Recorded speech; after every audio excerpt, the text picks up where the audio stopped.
We live in an era obsessed with transformation. Agile, lean, holacracy. We are told that if we just adopt the right mindset, growth will follow. But let's look at the data. Roughly 50% of all organizational change initiatives fail. 70% of mergers destroy value. And that famous statistic that 70% of change programs fail, it is actually an urban legend based on non-peer-reviewed magazine articles. The reality is nuanced, but the outcomes are consistently expensive disasters. Today, we are ignoring the pop psychology gurus. We are looking at the hard science. Recent empirical studies on 100,000 startups, forensic analysis of metric gaming, and the structural mismatch that kills innovation.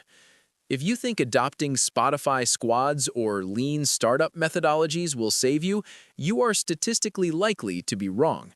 Here is why. Let's start with the lean startup method.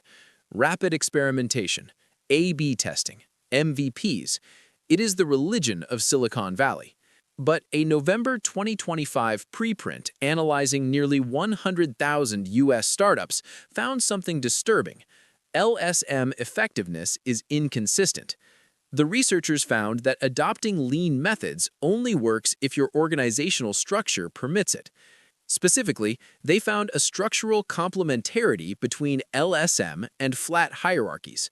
Here is the mechanism. Lean relies on bottom-up information flow. You test a product, you get data, you pivot. In a hierarchical firm, that information has to travel up 5 layers of management. It gets distorted. It gets delayed.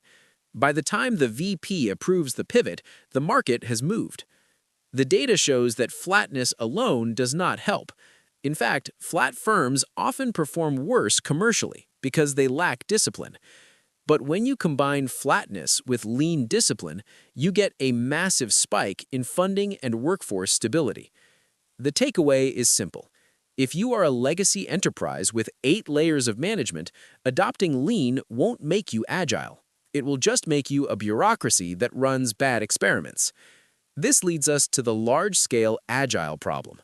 Most companies implement agile in their software teams and leave the rest of the business alone. A recent case study of a maritime service provider illustrates why this fails. They built a brilliant digital booking platform using machine learning.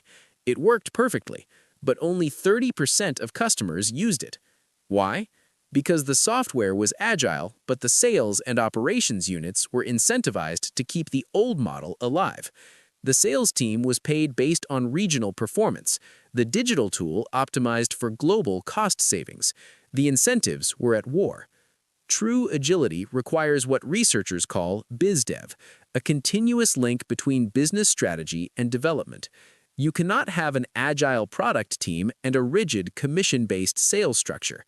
If operations sense a market change, development and sales must pivot simultaneously. Now, let's talk about how you measure success. Most executive dashboards are essentially fiction. This is due to Goodhart's law and Campbell's law. Every measure which becomes a target becomes a bad measure. If you incentivize developers on bugs fixed, they will write buggy code to fix it later. If you incentivize academics on citations, they will game the publication system rather than do good science. According to research on metric design, naive quantification destroys value. To fix this, you need to employ specific strategies. Number 1, diversification. Never use a single metric. Number 2, secrecy. Keep the exact metric definitions hidden from the participants to prevent gaming. Number 3, soft metrics.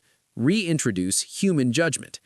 If your dashboard looks perfect, you aren't managing a business. You are managing a simulation that your employees have learned to defeat. Finally, we have to address the change management industry itself. It is filled with pseudoscience. Paul Gibbons, in The Science of Successful Organizational Change, notes that executives will spend millions on change workshops based on myths, labyrinths, right-brained leadership theories, and the Kubler-Ross grief curve. None of these have empirical validity in business contexts. The unfreeze, change, refreeze model is dead. There is no refreezing in a complex system. We need to move toward evidence-based management. Just as medicine moved from leeches to clinical trials, management must move from guru wisdom to controlled experiments. Here is the synthesis of the data. Structure precedes method.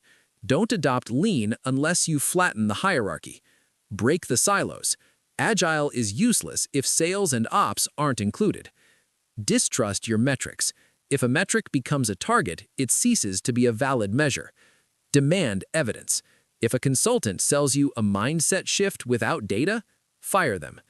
Business is high stakes. Stop treating it like a faith-based initiative. Use the science. See you in the data. And if you enjoyed our content, like and subscribe for more content like this. Thank you.